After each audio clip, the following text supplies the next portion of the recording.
Dan sebab mati ni benda yang datang bila-bila. Jadi orang yang paling bijak Nabi sebut dalam hadis daripada Abu Ya'la Shaddad bin Aus radhiyallahu anhu, al-kayyisu man dana nafsahu wa amila lima ba'dal maut. Orang yang bijak, kata Nabi, orang yang muhasabah diri dia. Umur aku berapa dah lah ni? Kalau mati macam mana lah? Kalau aku nak mati ni, ada tak anak yang nak selesaikan jenazah aku, nak boleh mandi? Anak kita tuan-tuan, kalau solat hak wajib dia tak sempurna, jangan harap dia jadi imam solat jenazah. Itu kaedah dia. Anak murid saya dia jadi imam kat depan, ayah dia meninggal, umur 12 tahun.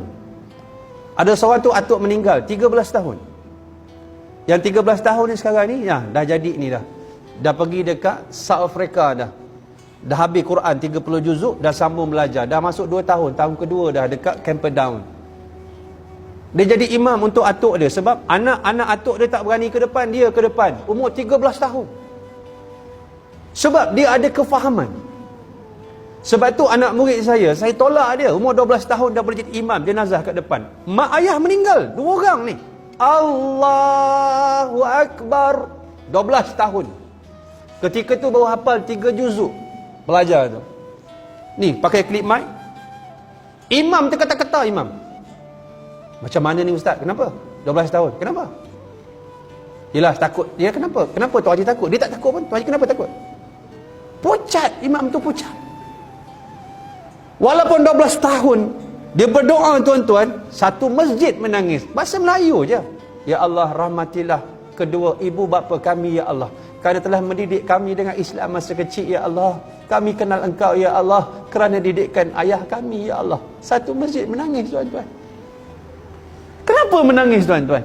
Sebab dia berdoa dengan hati dia, dengan rasa kasih dia kepada Allah, kepada mak ayah dia, dia menangis. Kenapa orang meninggal, imam tu segak pakai kemah balik overseas, bukan over river? Kenapa orang tak menangis? Bahasa Arab fasih. Allahumma ja'al qabrahu rawdatan min riyadil jannah.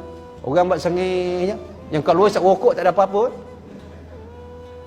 Soul tak ada soul. Soul tak ada. Jiwa tak ada. Jiwa tak ada.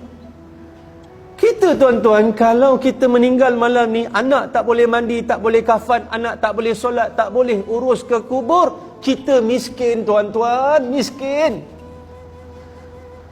Miskin kita, miskin.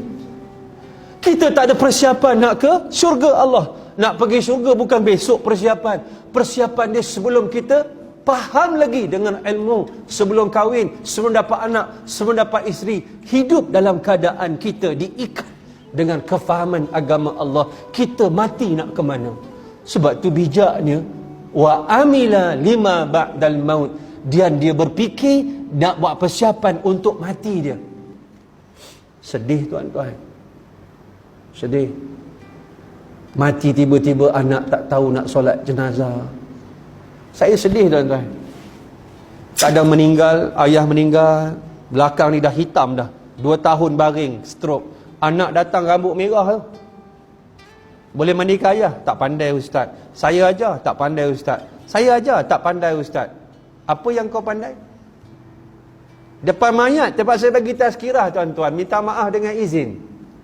Untuk kebaikan dia. Sebab saya kata, kalau kamu tak nak mandikan sekarang, saya mandikan. Saat lagi ayah kamu saya mandikan, kita kafan, kita ke bumi. Kamu tak ada peluang nak mandikan dia. Baru air mata gajah, air mata buaya meleleh.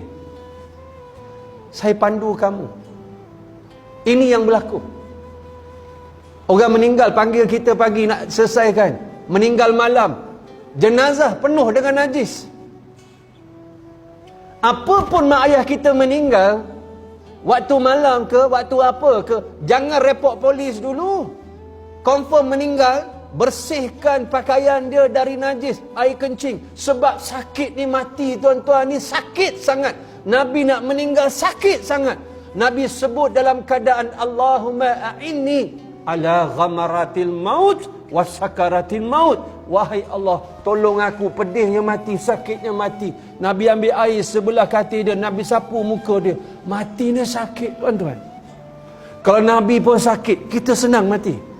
Lagi sakit, tuan-tuan.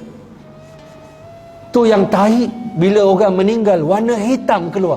Tahi yang paling hujung dikeluarkan kerana sakit, bukan kepalang. Kata Nabi, lebih sakit ditusuk oleh 1000 bilah pedang yang tajam. Sangat sakit. Tiba-tiba anak tak faham. Kerana tidak faham. Sebab itu inilah yang berlaku bila kita tidak ada kefahaman. Apakah itu kematian? Hakikat ini yang kita kena tanam malam ni untuk persiapan kita dengan cara balik. Cuci-cuci sekolah ni, buatlah makan-makan sikit. Panggil anak berkumpul, cucu berkumpul. Kalau ayah meninggal besok, siapa nak mandi ke ayah? Kalau ayah meninggal besok, siapa nak jadi imam solat jenazah? Dah kena beritahu sekarang. Kau sejak balik England ni, ayah tengok kamu tak pernah solat pun. Tegur-tegur sikit anak cucu menantu kita. Sebab kebiasaan hidup kita bila orang pinang anak kita, pertama soalannya, apa kerjanya driver ke manager? Pernah kita tanya solatnya cukup? Kuliahnya di surau mana? Masjid mana? Sabtu Ahad? Baca Quran tu dah khatam atau belum? Anak kita kalau tidak kasih kepada Allah, dia tidak kasih kepada kita, tuan-tuan, perempuan, muslimin, muslimat. Kerana Allah yang mengikat agar kita kasih kepada dia. Kasih kepada kedua orang ibu bapa. Wa qadar rabbuka alla ta'budu illa iyyah wa bil walidaini ihsana. Allah patrikan kasih sayang, ketaatan kepada dia, kepada kedua orang ibu bapa.